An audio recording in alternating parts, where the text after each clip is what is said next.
PPLAC Flying School, our pre-flight briefing today on turning. Our aim is to turn level using 30 degrees on angle of bank onto Pacific headings and to climb and descend the aircraft at recommended speeds whilst turning. Why we need to cover this is to be able to make level turns. For example, in the visual circuit and on your navigation legs when we need to change direction. Our threat and error management. Other airplanes at all times, and also disorientation. Errors we can make: wrong pressure settings on the altimeter and drifting into controlled airspace, CAS. That's the effect of the wind. So importantly, how we're going to manage these is by keeping our lookout going at all times, using anchor points, which are features on the ground to keep an eye on that drift, and finally our Frida checks. So the air exercise. This should be a revision. At the appropriate stage for your training, you'll be looking at the takeoff, max rate of climbs, and potentially going over the Frida check again. And then we'll move on to the turning exercise itself. Initially, the instructor will just demonstrate to you the level turn and really keep an eye on how the horizon sits in the canopy, how that attitude looks out ahead of you, and also he may also note the back pressure you're feeling while you're turning. So you might have a momentary feel of the back pressure required. Then we'll move on and we're going to split this exercise down into 3 stages: entry, maintenance, and then exit. So for the entry, initially we must do a good lookout, especially important in the direction we're going, and then we select the attitude for 30 degrees angle of bank. Now I've split it down into our 3 control surfaces here. We want to do a coordinated roll, which is using the ailerons and the rudder together to keep balance and select 30 degrees angle of bank. As we go into the turn, we need to hold a little bit of back pressure with the elevator to maintain level flight. Once we're in the turn, then we look to maintain it. Our same work cycle of lookout, attitude, instruments. Very similar work cycle as you did straight on level.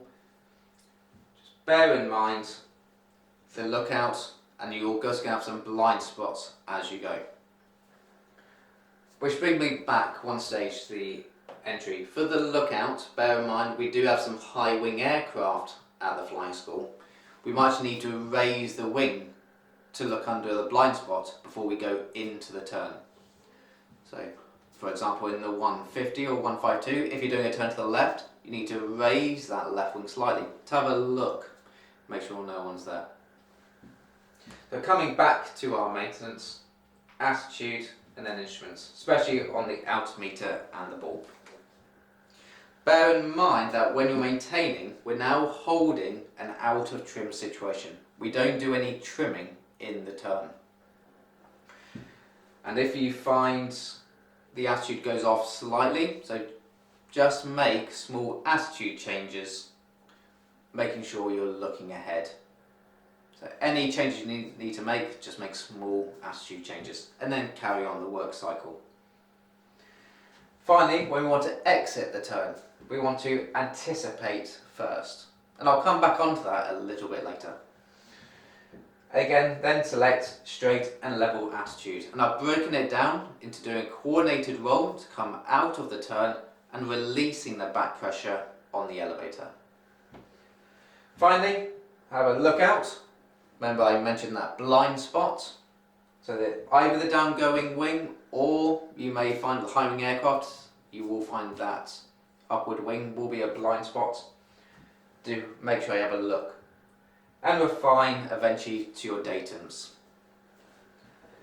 So, talking about the datums, we will either be wanting to roll out onto a feature or onto a heading using the DI. So rolling out onto the feature, we must anticipate that feature. So what I suggest is as that feature comes onto the edge of the windscreen, then at that point start to exit your turn. Finally, then just make small adjustments once you are wings level, just to come onto that feature. Small adjustments using the angular bank. You might also find as you're exiting, you can adjust that bank just to refine it slightly, and that will come with practice. For turning onto a heading, during the maintenance we just need to include the DI in our scan to keep track of where we are. Also, we now need to anticipate by 1/3 of the angle of bank for the exit. For example, if we were turning a 30 degrees angle of bank, we want to, as a minimum, start to exit the turn 10 degrees before, just to avoid overshooting. And finally, once we are back at the straight and level attitude, we can just adjust to that heading with a small angle of bank, just to refine it. Now bear in mind, we've been doing turns to the left so far. For turns to the right, due to the offset seating position, the attitude will be slightly different outside the nose. You could potentially be slightly more above the horizon than previously. It's just a new picture, new attitude outside the nose. For climbing and descending, it is still the same structure of entry, maintenance and exit. Just key points, be aware the lookout will need to adjust slightly because we're going to a slightly different portion of the sky. If we're doing climbing turns, we need to be focusing our lookout more above us, for example. For our descents, we can use up to 30 degrees angle of bank. For the climbing turns, we want to limit that to 15 degrees angle of bank. Now there is a relationship between rate of climb and bank angle. You'll find that with more bank angle, you're going to reduce that rate of climb and potentially could also be over banking. So to do that, we just limit ourselves to 15 degrees angle of bank. So that is our turning climbs and turning descents. Thank you for watching. Goodbye.